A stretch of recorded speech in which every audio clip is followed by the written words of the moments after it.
के लिए होता है, डिनोट करने के लिए होता है एंगल को या इस सब चीज़ों को, ठीक है।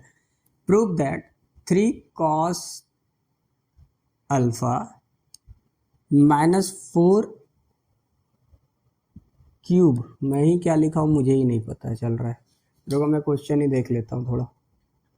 4 यहाँ पे मैं इसको इरेज करके लिखता हूँ,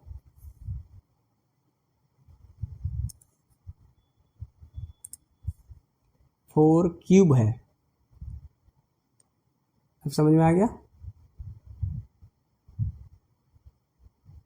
4 क्यूब, ये ए नहीं है, ये है अल्फा, क्लियर है ना, अब समझ में आ गया ना। चलो ऐसे समझ लो।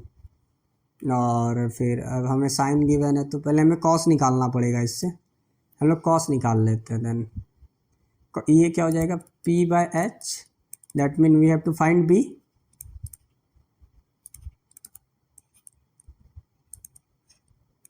Then b equal to under root H square minus P square, what is h, that mean 2 square minus 1, that mean 4 minus 1, that mean 3, clear है। अब आया हमारे पास √3, तो अब क्या है हमारे पास 3 cos alpha minus 4 cos cube alpha equal to 0, हमें ये प्रूव करना है। 3 इंटू कॉस अल्फा क्या है हमारे पास, कॉस क्या हो जाएगा हमारे पास तब b by H, cos alpha equal to base क्या निकाले हम लोग, √3 बाय एच क्या है हमारे पास 2, देन √3 बाय 2 माइनस 4।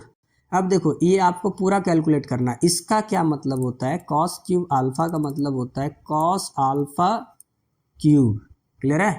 तो हम ऐसे भी लिख सकते हैं, तो कॉस अल्फा क्या निकाले हम लोग यहाँ पे, √3 बाय 2 पर क्यूब, क्लियर है यहाँ तक, कोई डाउट नहीं ना।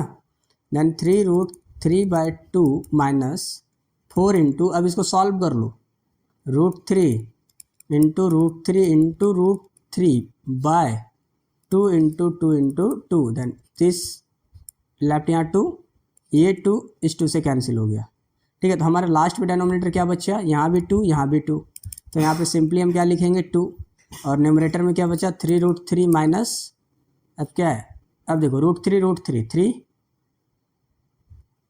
थोड़ा सा कर लेते हैं 3, और यहाँ पे क्या बचेगा, एक रूट बचेगा, तो ये प्लस और ये माइनस, 0 बाय 2 दैट मीन 0, ये हो गया ना प्रूव, दैट मीन प्रूव, ठीक है। अब हम लोग कल के लिए रहने देते हैं, है ना। In the next class your homework will be, your homework लिख लो फ्रॉम क्वेश्चन नंबर 14 ना, 14 मैंने बताया ना, 15 टू अब जहाँ तक बन सकता है, क्लियर है। Thank you everyone.